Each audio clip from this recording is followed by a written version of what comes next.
Well, Suarez's tearful farewell has reached the ears of Lionel Messi, and he took to Instagram first to thank Suarez, but then to take a little shot at Barcelona. Here's what he had to say.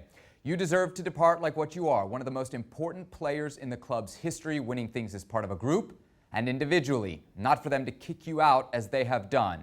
But the truth is, nothing surprises me anymore." Of course, you always have to check the comments. And who do we find in the comments? Among others, Neymar, who adds, "Incredible how they do things." Another dig at Barcelona and really the board. For more perspective, we welcome in Alejandro Moreno and Julian Laurent. Jules, what an explosive day on social media. What do you make of it all? It's just you expected it. You knew exactly what would happen. You knew that Lionel Messi would say goodbye to one of his best friends and someone who he's enjoyed playing alongside for so many years. And you knew he was going to have a dig at the board and at Bartomeu and the people at the top of the club, because that's what he's been doing all year, because he's so against them in many respects, and even more now in the way they treated Luis Suarez. And you knew that then others would follow, like Neymar, like Cesc Fabregas, for example, current players, former players of the club.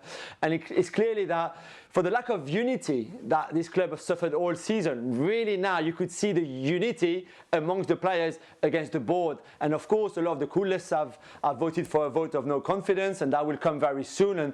And you can just imagine what could happen to Bartomeu and his people. But again, that was an embarrassing day for Bartomeu today, with all that criticism coming from his own players. Ale, a year ago it was rare we heard from Messi. Now it seems like we hear from him every week, and the tone is only getting angrier and angrier and angrier. Where do you think this ends? Well, one or two ways, I think, Seb. This is either going to be the most magnificent comeback story for a club that is in absolute disarray, and there is drama after drama after drama, and somehow they all rally together, as Julian just pointed out, and maybe this team, in that cause and that common cause that would be, let's play well, let's win things together, let's make this the best year possible, and somehow the results follow. That's one aspect. That's one possibility. Perhaps now, where we sit, the more likely possibility is that this is going to blow up to no end. This has all the makings and all the look of a disaster that will have no end up until the players are satisfied with who is actually running the club.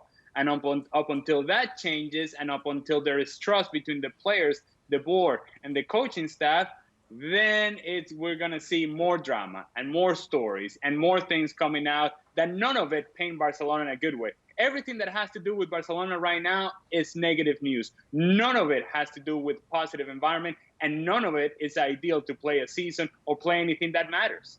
Jules, let me play devil's advocate here. We've all known that Barcelona needs to get younger. You yourself have questioned just how productive Luis Suarez will be at Atletico Madrid. Barcelona even made some adjustments to the deal to let him go to one of their rivals in La Liga. What did Messi expect? What did he want?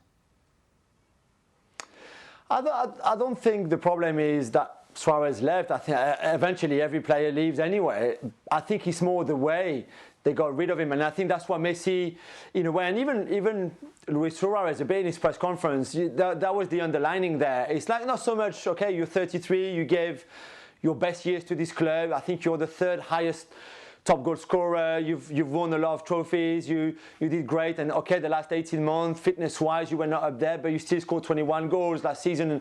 But eventually, everybody leaves. It's more the way. It's more that 1-minute phone call from Ronald Koeman. You don't treat a legend of the club that way. This is not possible. I would not be surprised if no one from the board had called Luis Suarez, for example. If no one from the board had had a word for him or something. You know, he probably left feeling a bit disrespected in many respects, and I think that's the issue here. And again, we go back to the way that board has treated the squad, the way the board, and of course it's not easy, because as we've been saying all season long, this dressing room, and especially Busquets, Piqué and Messi, have so much power at the club that it can't be easy to run the club. However, there's still a way of doing it, and there's a way of doing so. And I just think that was the issue all along, and I just think that Messi probably knew that Suarez would go at some point, but the way they sold him, the way they got rid of him, the way they tried to push him away from the club, that is quite disrespectful, to be honest.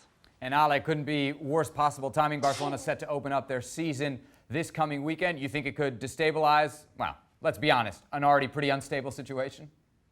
Well, let me just address the fact that the Luis Suarez and the fact that he's getting older, and so therefore it was time for him to leave. And okay, I clearly understand that. This is part of the business that we live in. This is part of the business that we all signed up for as players. We know at some point it's going to end. And I agree fully with Julian on what he's saying about the way that things were handled.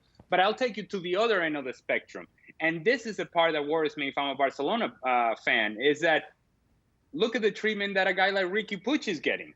A kid who may have just been one of the only positive signs that they had last year, and yet Ronald Koeman comes in, and one of the first things that he does is tell Riqui Puig and say, yeah, you're not part of the plans.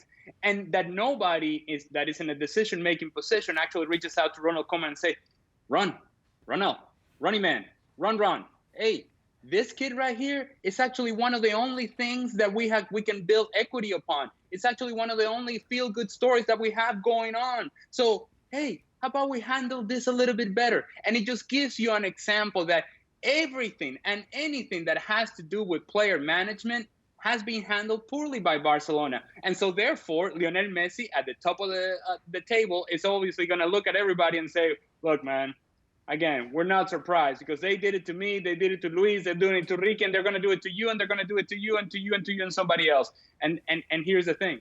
They still got to play a game on Saturday. So you just addressed it. The season starts. And so what is the feeling within that locker room? And that to me is the key of it all. Is this a team that comes together, or is this a team that is just kind of people going in their own directions and just hoping that they survive the season and they're just looking out for themselves? If they come together, if they rally together, this team will be competitive and they will be good enough to not only contend for La Liga, but to actually win the title. If not, if it's fractured and it's fractured from within, then again, no chance. And this would end up being a disaster year for Barcelona. Jules, we focus a lot on the board, but to Ali's point about Koeman, he's making a lot of big decisions. Maybe you could even say burning some bridges. Is that part of the plan, or is he going to pay for that later? Well, time will tell.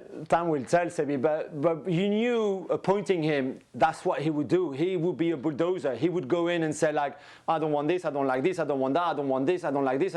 You knew exactly that's the guy, that's the kind of guy he is. He's very divisive at times, and he's done that all his career. So there's no surprise in there. We knew exactly. However, the surprise would come exactly like what Ali just said. Riqui Puig, really?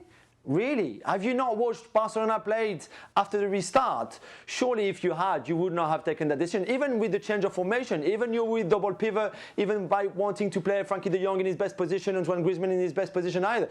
This is crazy what they're doing with Riqui Puig. Suarez, okay, it's a bit different. Others, Rakitic, and maybe. But certainly some of the decisions that would either pay off, I guess, or backlash. And then if they backlash, then you know, I think if you're Koeman, you'll be in big trouble. And again where Ali is right, what's the feeling in that dressing room? Is Messi, Messi again, the way they treated Suarez, the way Ronald Koeman treated Suarez with that 1 minute phone call, probably even less than a minute, Messi can't be happy with that. And I really wonder what kind of relationship Koeman and Messi will already have.